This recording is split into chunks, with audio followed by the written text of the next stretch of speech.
right, ladies and gentlemen, welcome to episode 39 of the Dunk Dynasty Podcast. We are here. It's a trio today, the big three. You got myself, Panache Nishanu, Eddie Mack, Ethan McDonald, OKC King Goat Glazer, Jed Mitchell is here today. He's lost the title of Terminator. He's not getting it back for a long time, but it's okay. Third Mitchell Triplet not here. Trey has got other things to do other than hang out with his boys, and yeah, that's all right. We'll move on without him, but lots to talk about today. Obviously, Pacers versus Celtics. Then also going to talk about some trade block stuff, who can be moved in the off season. Also, the poll that went up on social media. Also discuss that, and then also start bench cut is back too. So lots to discuss, boys. How are things going? I just feel weird because I'm really, Terminator really turned Terminated. You need to terminate that well, conversation. that happens, mate, when your hair starts falling out at 20. Did it start at Can we 20 run or did it that start at back? 22? What? My hair loss? Yeah. It started around about the time I beat you in a 1v1. Just the pressure of being that good at basketball kind of got to me. So, I don't know. Yeah, around about then. Fair enough. Fair. That's fair.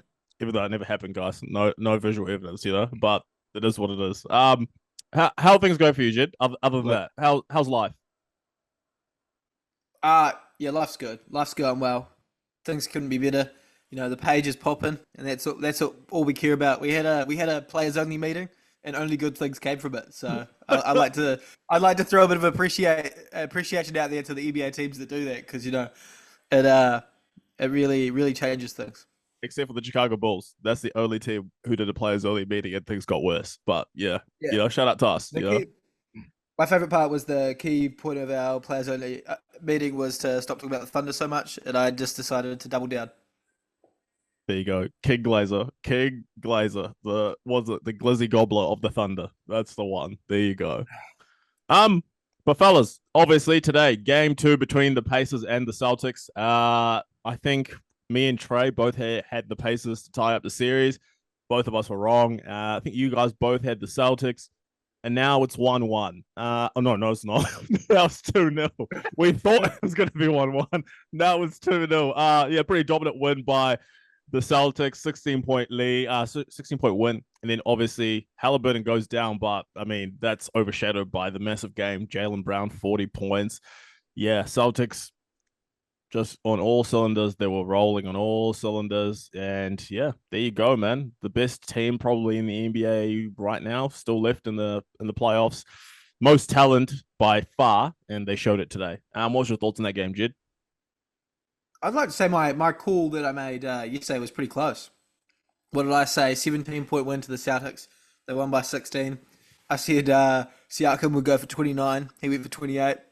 You know, life's good. I was pretty close. If you took the unders on what I said, you probably would have come in perfectly. But you know, that's as close to perfect as we'll get. But yeah, tough loss for the Pacers today. But I don't think they were ever really going to win this series. I hope they win 1 or 2 game in this series, but we'll see. Well, Miles Turner was getting. Oh, no, you can go. Ethan, go on, man. Yeah. Shush your face. Right. So I think the Celtics today showed that they're a two-headed dragon with Brown going off. Well, he went off all game, but he went off in the first half to keep them in it, whilst Tatum was doing Jason Tatum things of absolutely doing nothing on the court because he sucks. And then the Celtics then went into the half and actually realized that TJ McConnell was a massive liability and started to exploit that in the third, especially late in the third going into the fourth, where they started doing really nice pick and rolls and switching to get McConnell onto Tatum just to get him going. And it just, McConnell single-handedly screwed the Pacers over late in the third, where he just started throwing turnovers, trying to shoot shots that he's just not known for, and keeping the ball away from Siakam. I just think the Pacers fell off the wagon. They went away from what was working in the first half and tried to, kind of outplay Boston a bit. And, well, Boston weren't taking any of that. They had made the correct changes at halftime and gave the ball to Tatum. And and let Brown do his thing. Brown was defending Siakam as well. They looked solid. Miles Turner couldn't get a bucket to save his life. They're doing all the wrong things, the Pacers, and I think they have to go back into the workshop and come up with a few new things for Game 3. It's back again. See, there we go. It's back again. What happens? Anthony Edwards has a bad game. None of you guys. No one says anything. Everyone just goes by. No one says a word, and then let Jason Tatum have a bad game. Oh my God, he's terrible. He sucks. He's awful. Keep the same energy. That's the thing. Keep the same energy. Why is it Jason Tatum gets all this slander when he has a bad game, and then when Luka has a bad game, Anthony Edwards has a bad game, everyone's silent? It's crickets, bro. No one says anything. No one says anything. Then out the blue, you guys all jump out. Jason Tatum, hey, it doesn't matter. A win's a win. That's why you've got Jaylen Brown to be there to score 40 points. That's why you got Porzingis. That's why you got Derek White, Drew Holiday, plenty of other guys to step up. It's a championship team, and that's what they displayed today.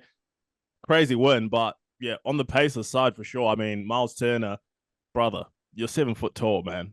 You got to go in there and go to work. They're disrespecting Miles Turner. They were disrespecting him, putting guards and forwards on him. And he's got to go and he's got to take advantage of those matchups, which I think they definitely will going back. Rick Carlisle will make some adjustments, but pretty buzzy of Rick Carlisle as well to Paul Siakam with 9 minutes left. I'm pretty surprised to see that in modern day NBA, down 17, teams not giving it, like, keeping your stars until the end. So good win by the Pacers, though. I'm sorry, by the Celtics. But yeah, Pacers, lots of adjustments to make if they want to get themselves back in the series. I don't fully agree with what you said there about where's like the criticism on Ant and stuff. I feel like Tatum's had so many good teams. We've talked about this so many times. Tatum's had so many good teams that he's never been able to kind of get it done with. So we hold him to a certain standard. And if he wants to be the guy that he thinks he is, he's got to turn up more often. So like that kind of being in that realm kind of comes with that criticism. And I know Anthony Edwards is working his way there. But this is the Minnesota Timberwolves' first kind of real run, and it's his first season of really being the guy. So I'm not really surprised we don't see as much kickback.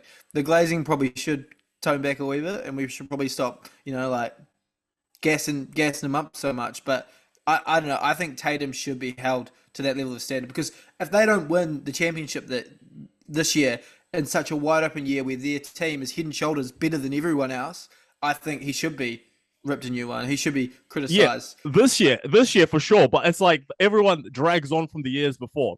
Like the years before, he was younger. Like, let's see, for example, when they had Kyrie, he was what, 21, 22? Yeah, then he was 20. So it's hard to say that, okay, he had a stacked team. He wasn't 26 years old, 27 years old, like some of these guys. LeBron went to Miami, he was 27 years old. When Jordan was winning his first ring, he was 27 years old. Jason Tatum was only 21, 22, 23 at those times when those teams were supposedly stacked. So it's like, you guys can't say Anthony Edwards is young, but when Tatum was young, it's, he couldn't win with a stacked team. Oh, he's the same age. He was 22, but people just want to move the goalposts for who they hate. I think if you look back to Jason Tatum's career pre-Kyrie Irving going there and that Gordon Hayward team where they were really stacked and where they really started to make some noise, I think the hype was well overdone on Jason Tatum. Remember, it was almost like every second day, he's only 20. That was the rookie year. Remember, that was his rookie year. Kyrie and Gordon Hayward came his rookie year. It's just that they got injured and didn't play in that 2018 run. Was that? Yeah, his first season, they went to the conference finals, and Kyrie and Gordon Hayward both were injured, and that's when him, Marcus Morris, and all them guys took the Cavs to Game 7. Yeah, I still think early on in his career, remembering back, I just think people built him up too high, and they put him on this pedestal, and it's the people who probably put him on that pedestal that are probably the people who are tearing him down. So, like, it's going to happen to Anthony Edwards, where the people who are putting him up on that pedestal are going to be the same people who are coming after him, who move on to the next guy who looks like he's got it coming. I think it's just the way things go, and it is a little bit toxic. I do agree. He probably doesn't need as much criticism, and Anthony Edwards probably does need a wee bit more when he plays badly, but it is just, I think it is fairly consistent. And when you're playing in Boston, I think it's your own fans that hold you to that kind of standard. It's different when you're in Minnesota and just the fans just loving being relevant. But we'll leave that because we've got lots of Jason Tatum to come later on this episode. So we'll try and bounce off him a little bit, leave him, until later on. But touching back on, the Pacers. I mean, they did a good job, in my opinion, attacking Al Horford. Siakam obviously went off again. I think, 2 games in a row. He's got, 25 plus points. But 0 free throw attempts, which is like, oh, okay. But he still put out the points. They're attacking Horford well, but defensively, you got to find a way here to get some stops. Particularly game 1, you give up 36 to Jason Tatum. Then now game 2, you give up 40 to Jaylen Brown. So this previous series there, we saw them. They went home. Jalen Brunson exploded in New York, no diddy. And then he came to Indiana, and they managed to shut him down. So I think for sure, Rick Carlisle, as I said before, championship-winning head coach, he will make the adjustments for that team to slow down the Celtics. See, that's where I think you're wrong as well, because as I was saying, the entire New York series, New York have got a one-headed monster in Jalen Brunson, and then they had a little bit from DiVincenzo and a little bit from OG, but nothing. Nothing. Whereas Celtics have got Tatum, who they shut down. They shut down in the first half. Literally had 4 points. He was looking terrible. But Jaylen Brown was getting the buckets, and they had to switch up to try to get shut Brown down, but then also try to maintain Tatum. And they couldn't nearly do both. And Derek White's out in the corner just nailing threes. And then Drew Holiday, I think he missed one shot, just doing his thing as well. It's a different team. It's a different ball game. I don't care what the Pacers do. They're going down in 4 by the looks of things. They're not going down in 4. Everyone, you're right. You're right. It's going to be 5. As long as Tyrese Haliburton is healthy, Tyrese Haliburton's injured, brother. He's gone. He's injured. They will win a game. They will win a game for sure. They are the second highest scoring offense in the NBA. They are going to win one game. It doesn't matter. They just had 126 put on them, bruv. They had 120. They had 130 put on them in game 2 against the Knicks, and 121 in game 1 against the Knicks. Defense. They need a bit of defense, man. They need a bit of defense. Bro, we've seen the same movie with the Pacers. On the road, they give up so many points. What happens? They come back to Indiana, and all of a sudden, they look like it's a brand new team that all of a sudden turned into the 89 Pistons. Like, they become more physical at home. You'll see it again. They will win at least a game at home. I'm not saying they'll win the series, but they are not going to get swept. No fucking way. Okay, it's Celtics in 5. Yeah, it'll be Celtics in 5 or 6 for sure. But it's the people who are out here saying that the fucking Pacers are getting swept. No, they're not. Boston will give up a game for sure. Boston does not have that killer that other teams do. Like the Nuggets when they played the Lakers last season. Killer. Take them out in 4. The Celtics, we know, will get complacent at some point in time. And as long as Haliburton's healthy, if Haliburton's not there, then maybe it's a sweep. If he's there, they'll get a game or 2. But yeah, big adjustments to be made by Rick Carlisle. I mean, championship winning head coach. So going back to Indiana, definitely going to need some big changes. My biggest one, of course, I'll say it again. Miles Turner, you got to be more aggressive. Same thing as I said about Cat. Got to be more aggressive. If there's mismatches, attack them. You're 7 foot tall, bro. You don't need to shoot so many threes. Get in the post and go to work. So, Game 3 coming, I think, for us will be on Sunday. So, good game coming then. But as we transition, we shall move on. Lots of talks going on today. The Pistons hire Trajan Langdon as their new president of basketball operations. And he comes from the New Orleans Pelicans. So obviously the first thing that came to everyone's mind is he going to keep Monty Williams there as the head coach? Because Monty Williams, obviously this season, him and the Pistons were terrible. 28-game losing streak, I think it was. So looking at that Pistons team, and where they are right now, what do you do if you're essentially a new president coming in like this?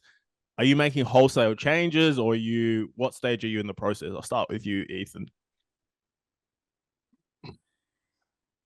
I think coming in, I don't think they should get rid of Monty after that season. Tough season. Lots of injuries, main player going down.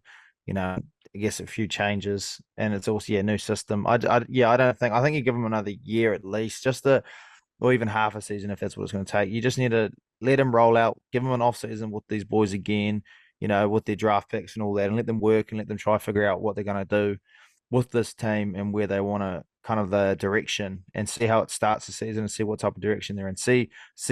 Look for the improvements in each play. Duran's coming along, Cunningham's coming along, and they got Ivy, Gunn, and then let's just see what happens from there. I think there's lots of potential in this group of players, and if they add a couple of veterans around it, where they can keep these young boys on task and keep the team going in the direction that Monty wants it to go, and I think obviously they're not going to be a playoff team. I don't think they can do that in a season, but I think there's potential there for them to move up and actually put a bit of pressure on some of the top sides and actually get a bit of talent potentially going back to Detroit to play over there. Yeah, I think Monty has to stay, and I think they're just going to keep kind of rolling with what they've got at the moment. Yeah, I think one more year for Monty. It's a prove it or lose it year for Monty. You prove it, boom, you keep your contract. You're terrible, you lose that deal, let it go. We'll take that money. We'll keep paying you your money to not coach us. But yeah, I think Cade Cunningham, especially the way that he played at the end of this season, just gone, he was insane.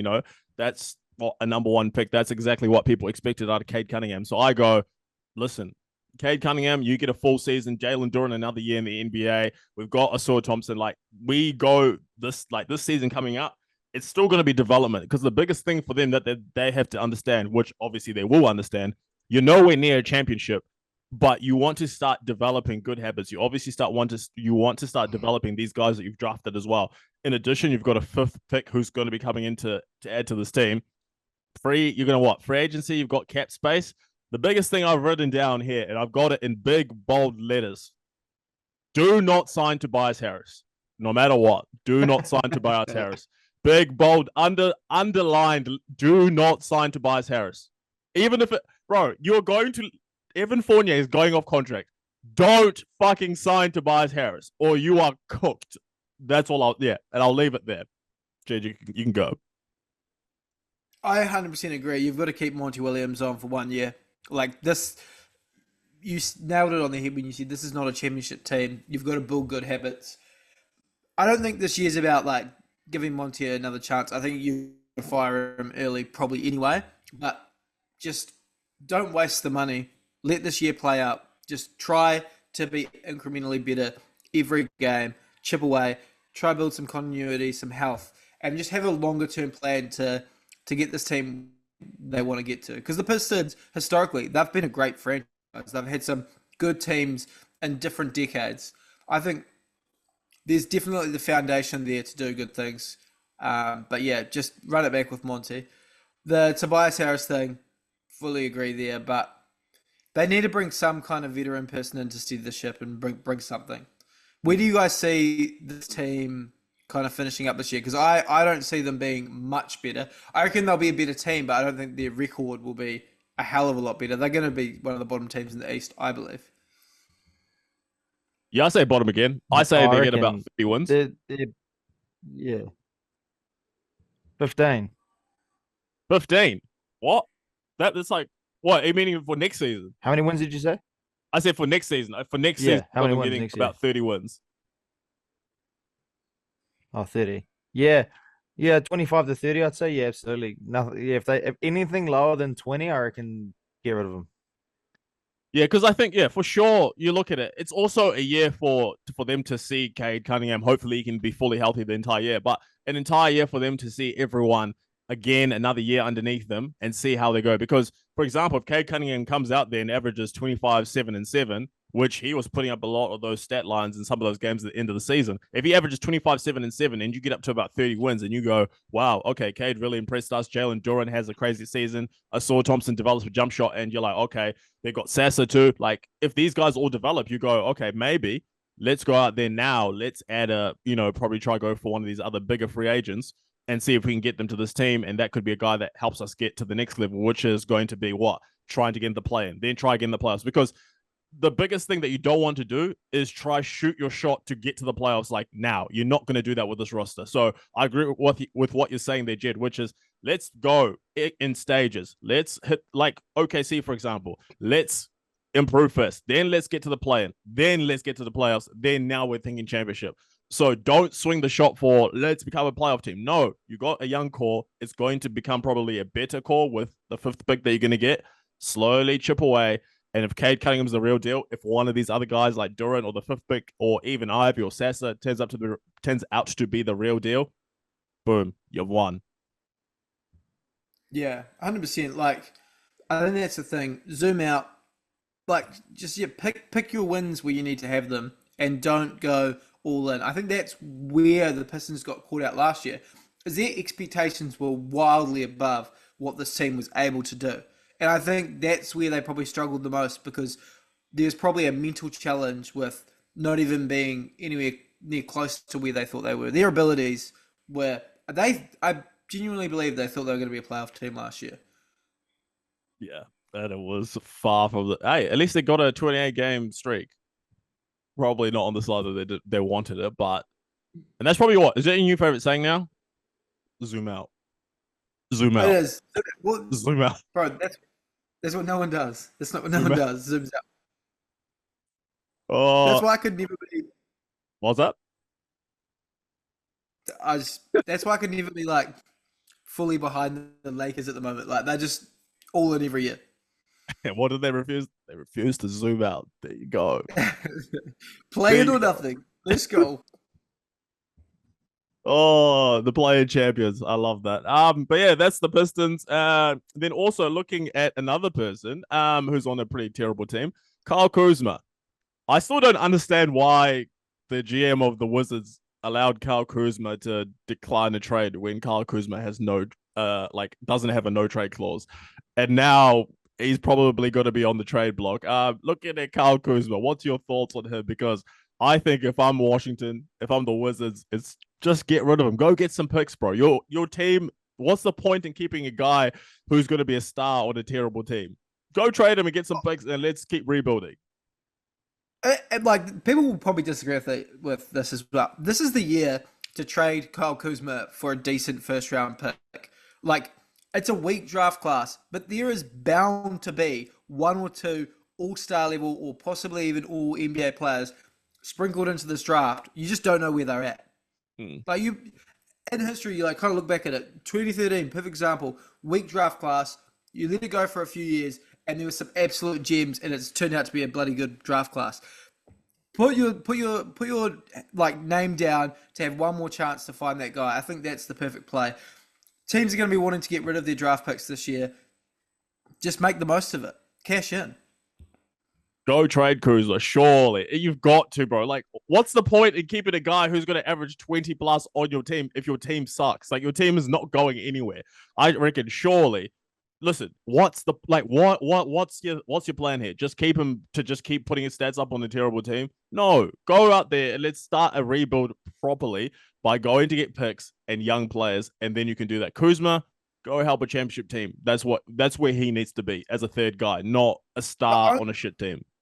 Kuzma's on 25 million a year though. So like, what championship side wants to lock up $25 million in Kyle Kuzma? I reckon He's a good third if the scorer. I reckon if there's a package deal there where the Knicks flip Julius Randle for Kyle Kuzma, and that's a win-win. Ooh, Julius Randle could be gone, eh? That's the one. I said Julius Randle definitely not going to be a Knick by the end of the next season, so I'd love to see that. The only reason why the Wizards would keep Kyle Kuzma is so that when the Knicks play their away games there, the game's entertaining enough to watch that Knicks fans travel down and they can sell some tickets. That's the only reason why. That's the only reason why the Wizards want to keep Kyle Kuzma. But I reckon Kyle Kuzma on that $25 million a year deal, like I reckon a lot of teams are actually interested in that. And I reckon, like, for example, the team I was wanting for sure, like I want the Magic to improve because I do have a soft spot for the Magic.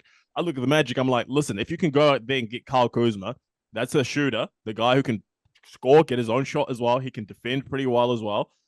Also, the Sacramento Kings. I got the Grizzlies, the Warriors, and even my it's a flyer. It's a bit of a flyer, but the Thunder even as well to consider getting Kyle Kuzma because 25 million. That's not a crazy deal. Like you can accommodate that in your salary cap, and it's a player that fits on a lot of different teams. Fit that Gordon Hayward role. I just want to touch on this quickly. What is your guys' opinion on the fact that he thought he should have had more of a role? He'll have a good role for the Cancun Tigers, man. So it's good, man. It's all right. Don't worry about it. 48 minutes, 0 points. That's all I'll say. Yeah, well, to be fair, Gordon Hayward should just shoot the ball more, and the Thunder would have won more games.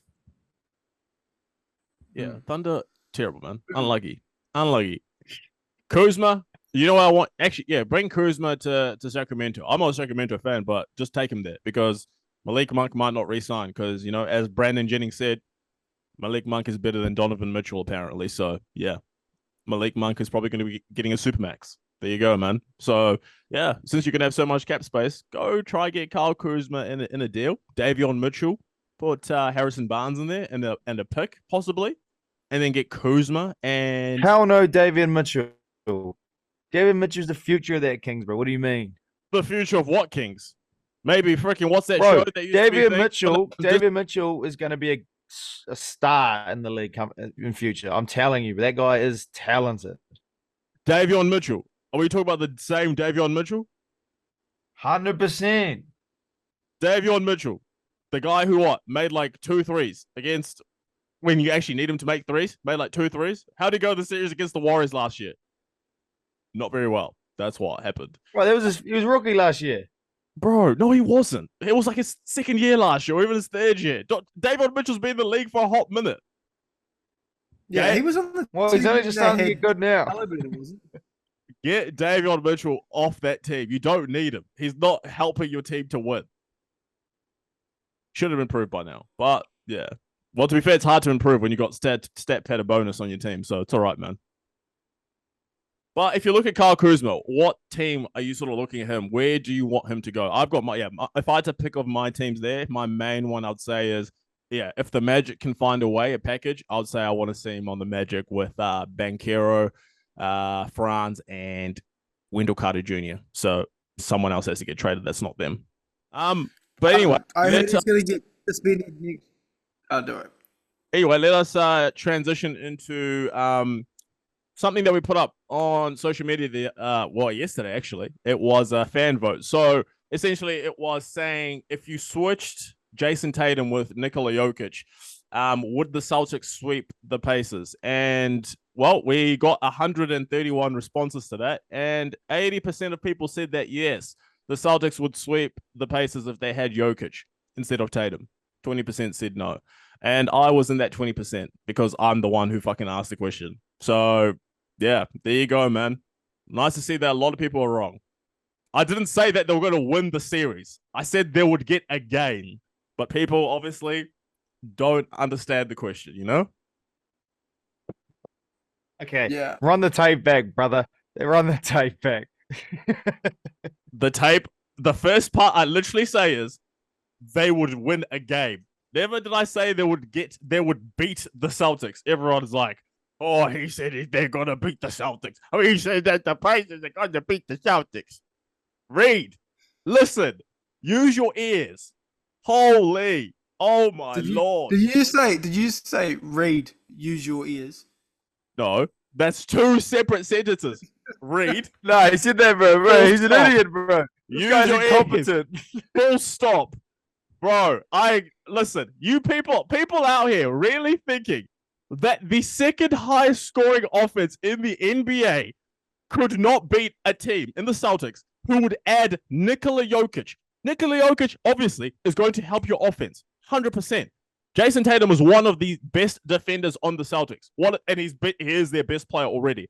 The Pacers are getting a game. They're not winning the series, but they are going to win at least one game if you gave Jokic to the Celtics. Ridiculous. Bro, people, you guys are all wrong. I don't care what anyone says. They're not getting swept by the fucking Celtics with Jokic. Yeah, they can't even sweep Miami or Cleveland. That's all I'll say. There you go, bro. There you go. I can't believe it, man. Bro, 80%. You know what? It's all right, bro. It's all right. Lots of people just against me, man. It's all right. What they say? You're gonna pull the race card right now or what? Nah. When you're like me and you've dominated so many different things in life, you don't need to. The hate comes naturally. Can you name 3 areas that you dominated in life? 3 areas of life that I dominated? Yeah. Your mother, your.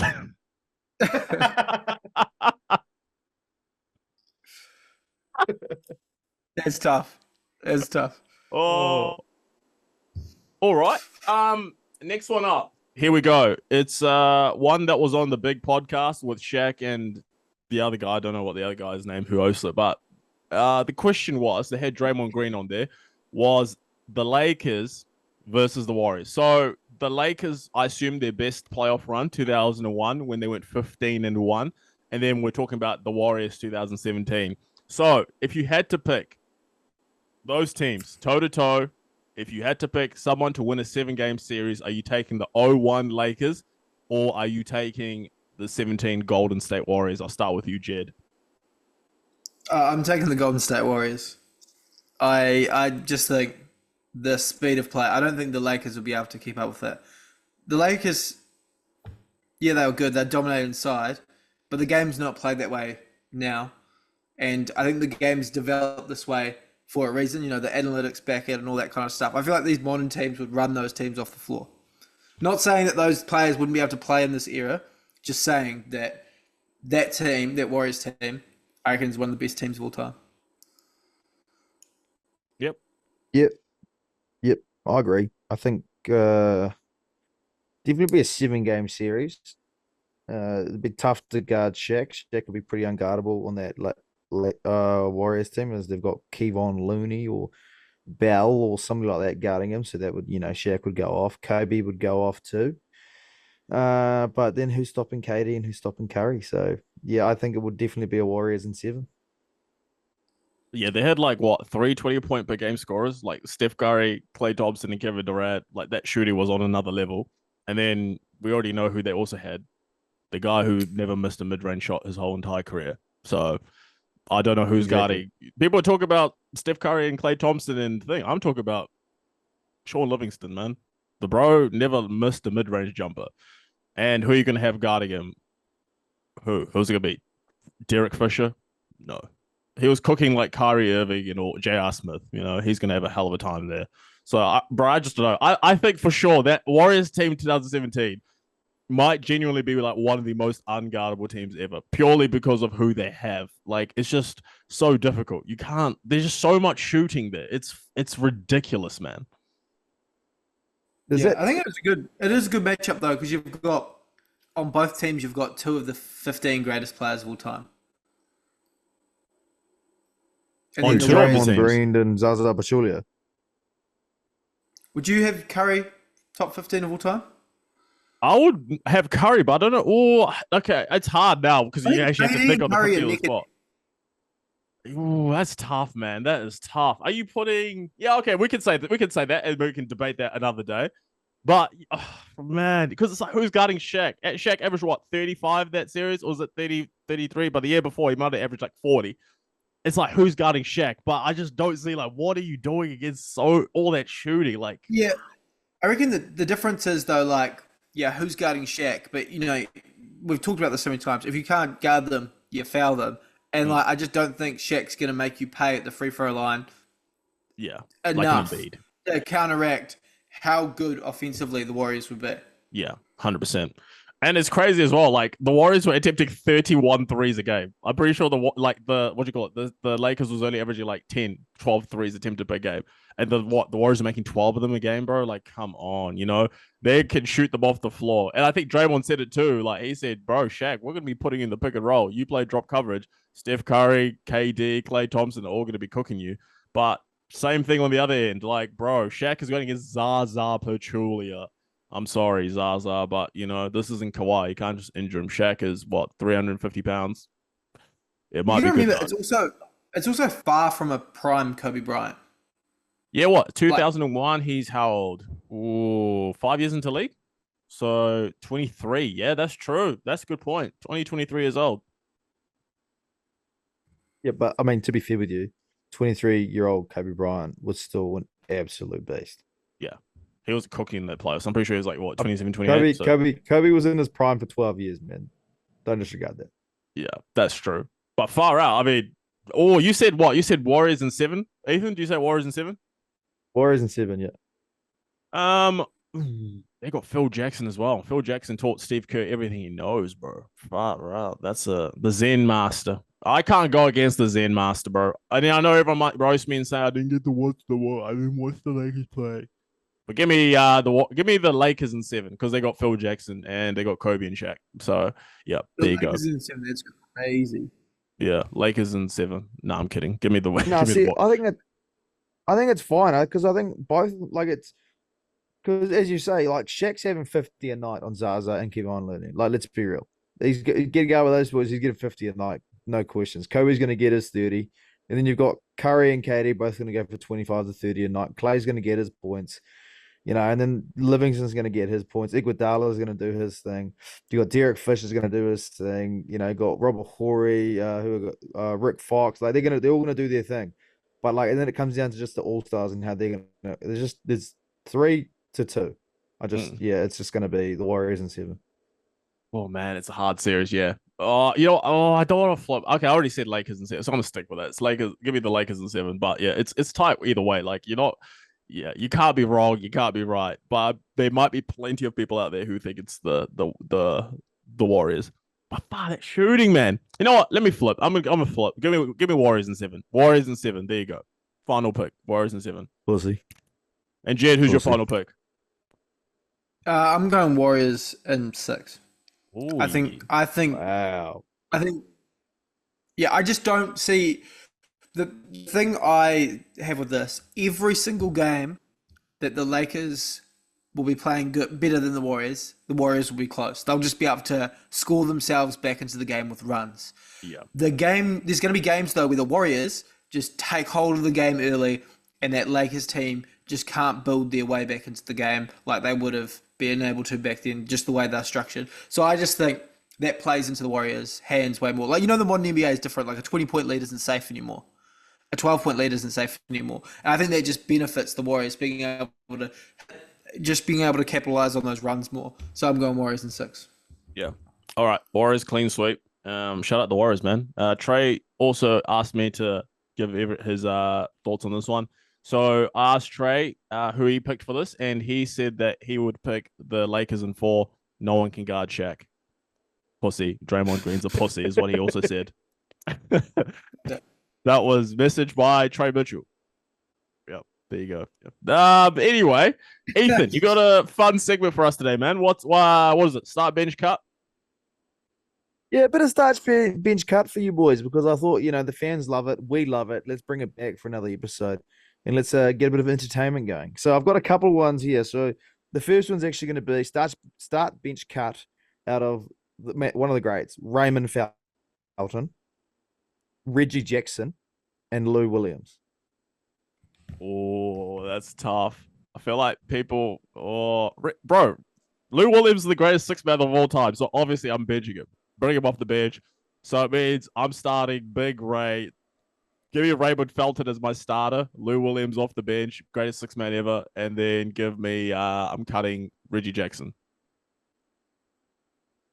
Yeah, I'm definitely cutting Reggie Jackson. Like, the best part of his career has been the end of his career where he's giving you good little bits off the bench, but that's just not even close to BBL Brunson's godfather, Raymond Felton. The real BBL. That's the best BBL, bro. You're the best BBL in history. The dude looks like he would have been the greatest gym teacher of all time if he wasn't an NBA player. I'm going to start Lou Williams, bench Raymond Felton, because the man needs his rest. He's an athlete, but he's not the athlete. And then I am cutting Reggie Jackson. Bobby Schmurder is off to Cancun.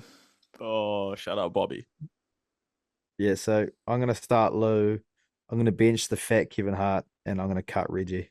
Fat Kevin Hart is wild as well. There's a lot of hate into that. There's a Kevin big three, Hart. though. You've got Fat Kevin Hart, you've got Bobby Schmurder, and you've got Atlantic City Lou. Oh, lemon pepper Lou. There you go. Shout out. All right. Yep. Okay, and then what's the next one? Cool. Moving on to the next one. I'll tell you, it's an even better one. This is fun.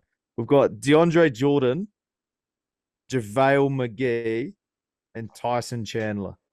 I feel like this one's pretty easy. Surely. Yeah, I'm starting Tyson Chandler, benching DeAndre Jordan, and JaVale McGee. He can hang around the team because I feel like he'd be good for the locker room, but he's getting cut. He's morale. He's getting cut.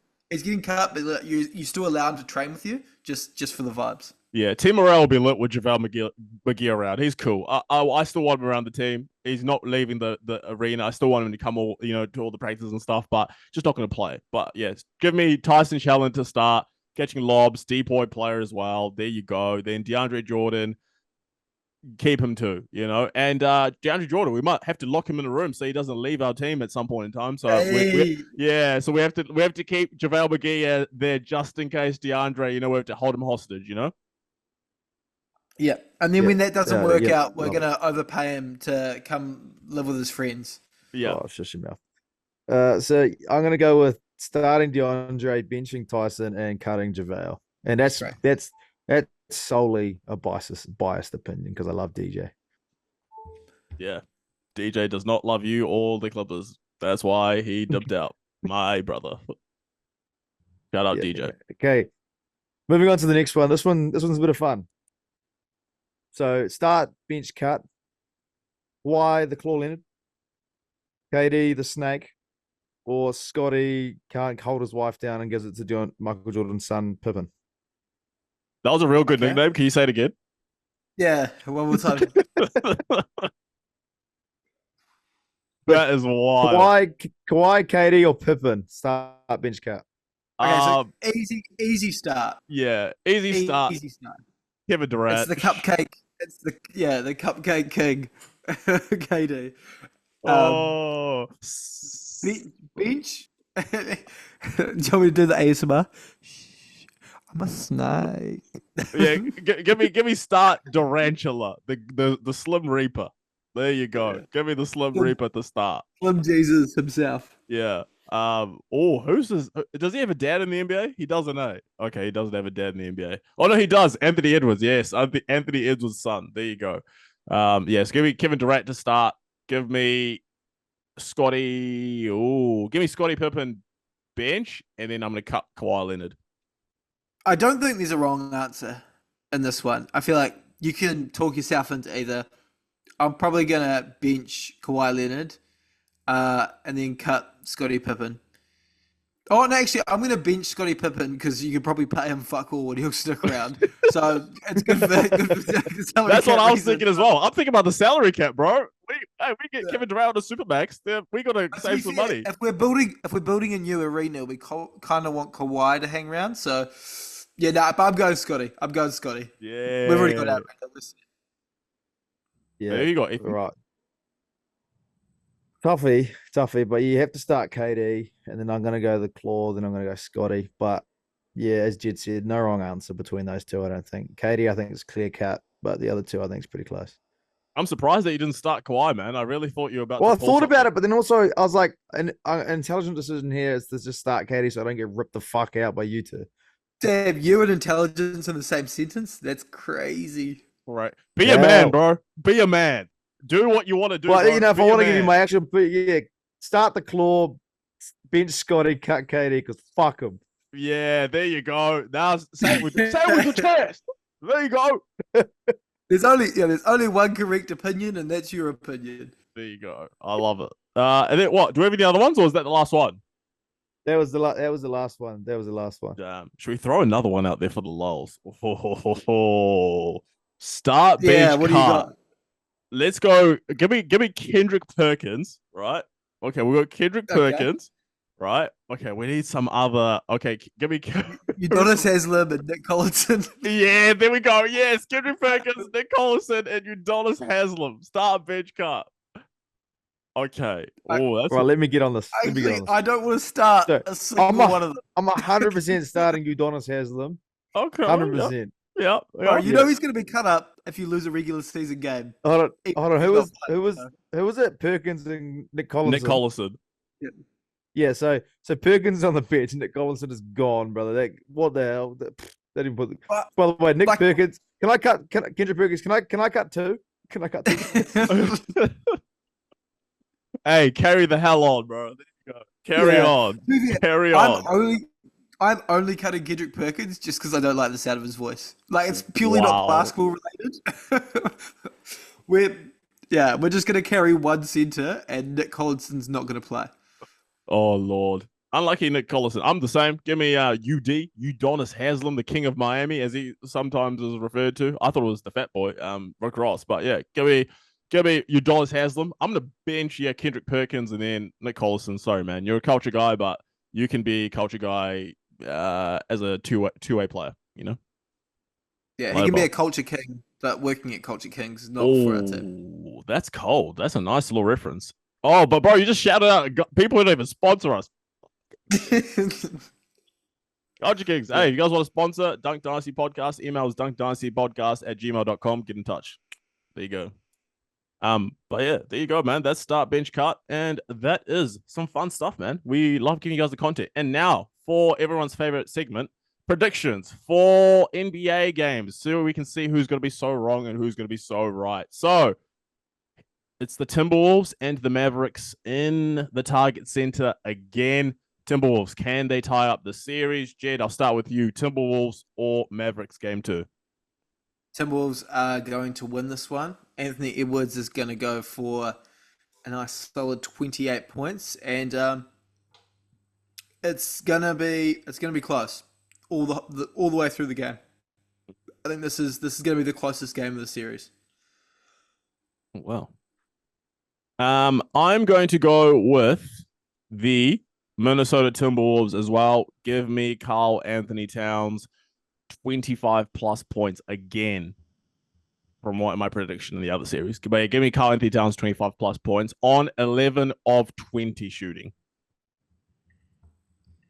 That's crazy. Timberwolves win. I'm gonna back the Timberwolves as well, and the score's gonna be 104 to 100 with Rudy Gobert getting 15 plus boards. Damn, son. Damn. So yeah, if you put that in the multi, see what that gets you, man. There you go. Rudy Gobert, 15 plus rebounds. Karl Anthony Towns, 25 plus points. Timberwolves win, and boom. If it wins, shout out Dunk Dynasty Podcast, because we did that with him, because that is episode 38 of the Dunk Dynasty Podcast wrapped up. Again, thank you to everyone for the support on social media, on TikTok, on Instagram, on Facebook. 2,100 followers now. We're going on Facebook, nearly 400 followers on Instagram now. So yeah, keep blowing us up, guys. We're going to keep putting out the content and keep responding to these polls. We're going to put more of those up and get you guys' thoughts and get more questions from you guys and do another fan love, segment for sure on one of our future episodes. But yeah, if you're on Amazon Music, Apple Podcasts, Google Podcasts, or Spotify, leave us a review and go to our social media again. Give us questions. We'll answer them on the podcast. Episode 39 coming your way sometime soon, probably tomorrow if we're being nice. But yeah, thanks again for the support, everyone. Go share the podcast. Podcast over and out.